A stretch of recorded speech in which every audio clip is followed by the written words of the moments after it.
गुजारिश है कि मैं लंबी चौड़ी एक्सपेंडिचर पे बात नहीं करूंगा। वैसे तो हर शाख पे उल्लू बैठा है, अंजाम गुलिस्तान क्या होगा। मैं 4 चीजों पे बात करूंगा, जिसमें इलेक्शन कमीशन है और माशाल्लाह 3 हमारे मुल्क की अदालतें हैं। ये पहली दफा नहीं है, ये पाकिस्तान में एक तसलसल के साथ चीजें चलती आ रही हैं। 2 सर्वे हैं, एक इंटरनेशनल वर्ल्ड जस्टिस सर्वे, उसमें हमारी जो अदलिया का नंबर है, टोटल 142 मुल्कों में हम तकरीबन नीचे से ऑलमोस्ट नंबर 138 है। ये उसके बाद इसी से रिलेटेड इसी सर्वे में फर्दर कैटेगराइज किया गया कि ऑर्डर एंड सिक्योरिटी, उसमें हम 142 ममालिक में 139वें नंबर पे हैं। और ऑर्डर एंड सिक्योरिटी सर क्या है जनाबे चेयरपर्सन, जिसमें हमारी जानो माल का तहफ़्फ़ुज़ है, जिसमें जो हमें फंडामेंटल राइट्स आइन गारंटी करता है उनका तहफ़्फ़ुज़ है, और उसके बाद कंस्टेंट सिविलियन जो है पावर, उसके सर्वे में हम 130वें नंबर पे हैं। तो मेरा कहने का मकसद ये है कि जिस मुल्क की अदलिया और अदालती निज़ाम का ये हाल हो कि जो दिन ब दिन गिरावट का शिकार होती जा रही हो, आज इस मुल्क का अलमिया ये है और हाल ये है। वो पंजाबी में इजाजत दें तो एक छोटी सी बात कहूंगा, वो पंजाबी में हम कहते हैं वो जेड़ा पन्नो ला ले। और जिस तरह मैं समझता हूं कि अगर इनमें थोड़ी सी इस अदलिया में थोड़ा सा जमीर हो तो ये अपने आप को दुरुस्त करे।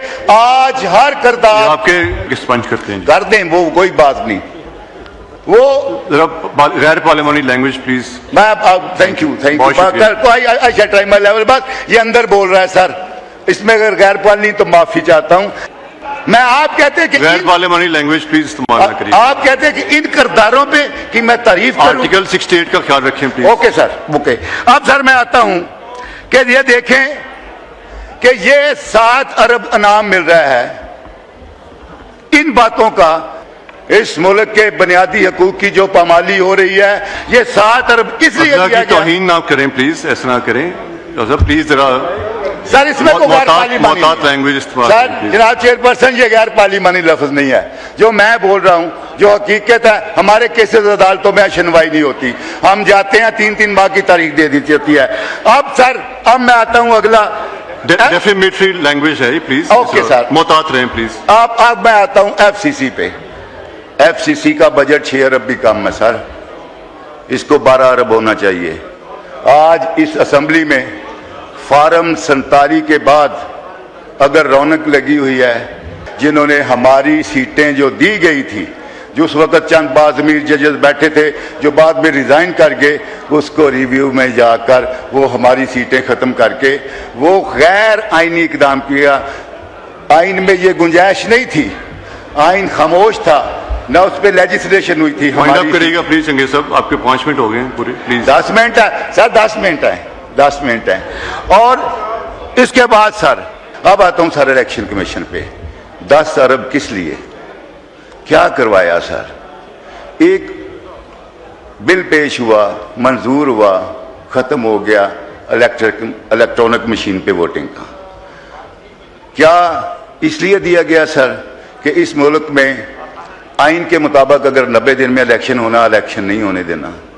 क्या इसलिए दिया गया कि एक पार्टी को सिर्फ इस बुनियाद पे उसका निशान छीन लिया जाए कि इसका प्रोसेस ठीक नहीं हुआ, और जबकि दूसरी पार्टी सेम नेचर के केस में 30,000 जुर्माना करके निशान जो है उसको दे दिया जाए? क्या इसलिए दिया है कि पंजाब में लोकल बॉडीज इलेक्शन नहीं होने देने? क्या इसलिए दिया गया है कि मुल्क के किसी हिस्से में लोकल बॉडीज इलेक्शन नहीं होने देने? क्या इसलिए दिया गया है कि जीबी में खास ट्रेडिंग का बाजार खोलने के लिए पीटीआई का निशान एक बार फिर छीन लिया जाए? क्या इसलिए दिया गया है एजेके में जीबी में पीटीआई को रजिस्टर नहीं होने दिया जाएगा? जब इन बातों के लिए हम ये पैसे देंगे तो फिर दौलत मुश्तरका की रिपोर्ट भी जब आएगी और उसमें हाई लेवल के जो क्वेश्चन मार्क्स होंगे क्रेडिबिलिटी ऑफ इलेक्शन कमीशन पे, तो हम सर क्या बैनुल अक़वामी तौर पर क्या मुंह दिखाएंगे कि ये वो अदारे हैं? और हाँ, एक और बात सर जिसमें हमें बहुत ज़रूरत थी, हमने सिर्फ ये चीज़ें हासिल करने के लिए इस आइन के हुलियों को मसक किया।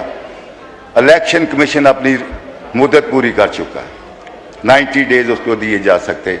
इसमें तरमीम की गई और गैर मुअय्यना मुद्दत तक एज एक्टिंग उसको चीफ इलेक्शन कमीशन बनाकर इस मुल्क के तमाम डेमोक्रेटिक प्रोसेस को तबाह बर्बाद कर दिया गया।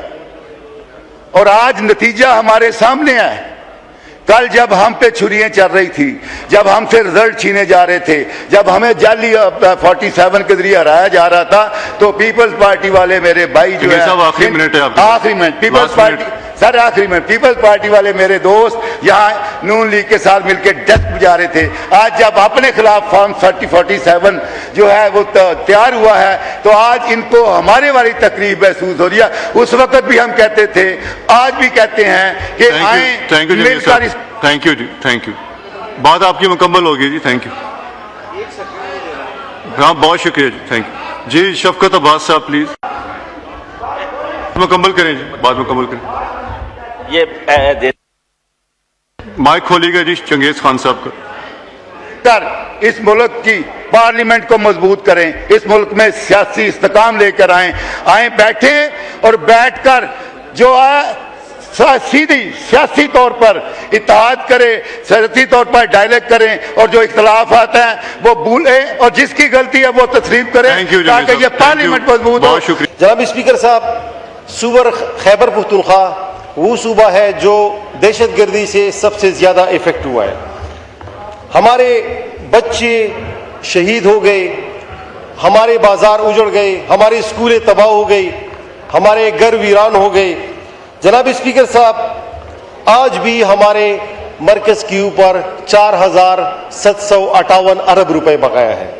जनाब स्पीकर साहब, वज़ीर आला साहब और उसकी पूरी काबीना आती है, वज़ीर आज़म के साथ मीटिंग करती है और ये मुतालबा करती है कि हमारे मरकज के ऊपर जो बकायाजात है वो हमें वापस की जाए। तो आज मैं ये वाज़ी तौर पर कहता हूँ कि ये पैसा ना तो वज़ीर आला साहब का पैसा है, न किसी MPA का है, न किसी MNA का है, ये पूरी खैबर पख्तूनख्वा की आवाम का है। ये हमारे किसानों का पैसा है, ये हमारे मजदूरों का पैसा है, ये हमारे तालिब इल्मों का पैसा है जो हमारे मरकज के ऊपर बकाया है। जनाब स्पीकर साहब, आज हालात ये है कि आज भी जब आप इस ऐवान में बैठे हुए इसी वक्त भी बनू में एक बम धमाका हुआ है जिसमें काफी लोग शहीद हुए। जनाब स्पीकर साहब, और ये NFC अवार्ड के तहत मरकज ने 1% इजाफी सूबे को देने हैं ताकि वो दहशतगर्दी का मुकाबला कर सके। जनाब स्पीकर साहब, दो चीजें यहाँ पे बहुत अहम है। एक है article 160 of the constitution of Islamic Republic of Pakistan, जिसके तहत हर 5 साल बाद NFC अवार्ड होनी है और इसके तहत सूबे के शेयर जो है वो मुतय्यन होने हैं। इसके अलावा आर्टिकल 161 के तहत जो सूबे के मरकज के ऊपर नेट हाइडल प्रॉफिट है वो सूबे को देने हैं, वो भी बकायाजात है। जनाब स्पीकर साहब, मैं थोड़ी सी तफसील आपके सामने पेश करूंगा। जनाब स्पीकर साहब, जब 7 अजला जो जिसको हम जिमशुदा अजला कहते हैं वो सूबा खैबर पख्तूनख्वा को हवाला किए गए और ये वादा किया एक एग्रीमेंट के तहत कि 100 अरब रुपए मरकज ने जिमशुदा अजला के फंड की मद में सालाना सूबे को देने हैं। इसकी मद में अब तक जनाब स्पीकर साहब हमारी सूबे को 168 अरब रुपए मिले हैं और 532 अरब रुपए बकाया है। जनाब स्पीकर साहब, NFC अवार्ड के तहत हमारे जमशुदा अजला के मरकज के ऊपर 1375 अरब रुपए बकाया है। जनाब स्पीकर साहब, नेट हाइडल प्रॉफिट की अगर मैं बात करूं तो वो 2252 अरब रुपए हमारे मरकज के ऊपर बकाया है। जनाब स्पीकर साहब, ये कुल बनती है 4758 अरब रुपए। जनाब स्पीकर साहब, इससे एक मुराद सईद साहब ने स्वाद के लिए बहुत से प्रोजेक्ट मरकजी हुकूमत से मंजूर करवाए थे जब वो वफाकी वजीर थे। इसमें मैंने एक असेंबली क्वेश्चन जमा किया और इसमें जवाब आया कि 2 दिसंबर 2024 तक ये प्रोजेक्ट कंप्लीट हो जाएगा। आज जून 2026 है, मतलब 2 साल हो गए और वो प्रोजेक्ट अभी तक मुकम्मल नहीं हुआ है। जनाब स्पीकर साहब, आखिरी बात मैं करने लगा हूँ।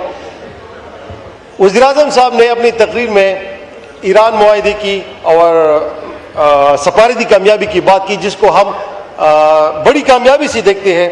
मगर जनाब स्पीकर साहब, हम ये भी देखना चाहते हैं कि हमारे पार्लियामेंट के अंदर भी एक ऐसा मुआहदा हो जिसके तहत हम सारी पार्टियां मिल बैठ के इस बात पे मुत्तफिक हो जाए कि जमहूरियत को मुस्तहकम करना है, इस पार्लियामेंट को मुस्तहकम करना है और अवाम के सबसे पॉपुलर लीडर इमरान खान को के खिलाफ जाली केसेस खत्म करने और बहुत शुक्रिया।